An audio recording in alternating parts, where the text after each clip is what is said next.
Good morning guys, dito na naman tayo ngayon sa mga gabay ng kapalaran. Ang gagawin natin ngayon, maghuhula tayo. Free ito para sa lahat. Pangkalahatang hula ito guys. Kung gusto nyong makita ang mga kapalaran ninyo, manood lang kayo dito sa YouTube channel ko, sa mga videos ko, para sa pangkalahatang hula para sa lahat. Ito gagawin ko na ngayon. Free hula lang ito para sa lahat at pakinggan niyong mabuti ang mga kapalaran natin ngayong taon na ito. Pili muna tayo ng 3 baraha.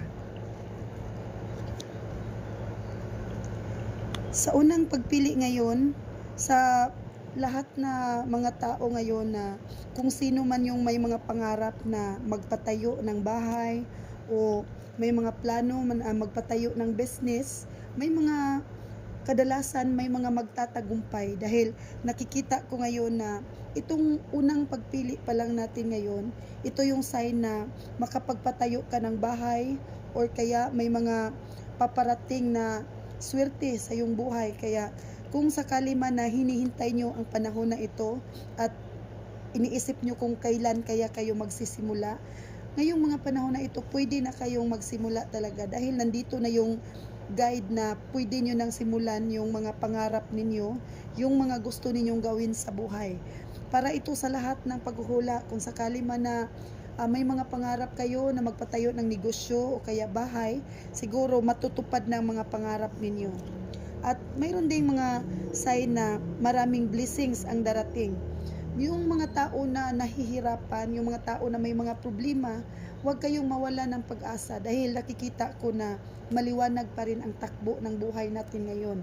So ibig sabihin, may pag-asa tayo na malagpasan ang lahat ng mga pagsubok na dumating sa atin. Kung mayroon mang mga namumblema ngayon sa health man o sa financial, huwag kayong masyadong mag-alala dahil hindi tayo pababayaan ng may kapal at bibigyan niya tayo ng blessings dahil ito yung nakikita ngayon sa pangalawang pagpili ngayon sa card. At itong mga tao na matagal nang nagplano na pupunta sa malayong lugar, tulad ng nagplano na mag-abroad pero hindi pa rin natutupad yung mga pangarap nila. Siguro kailangan nyo lang ng guide or gabay. Baka may mga tao din na gumawa sa inyo ng hindi maganda kaya hindi kayo nagtatagumpay sa mga plano ninyo. Meron kasi na may mga pangarap tayo, minsan hinaharangan ng iba, lalo na yung mga masama. Umadlang yun sa mga pangarap natin. Kaya merong iba na nangarap na hindi nagtatagumpay. Dahil na rin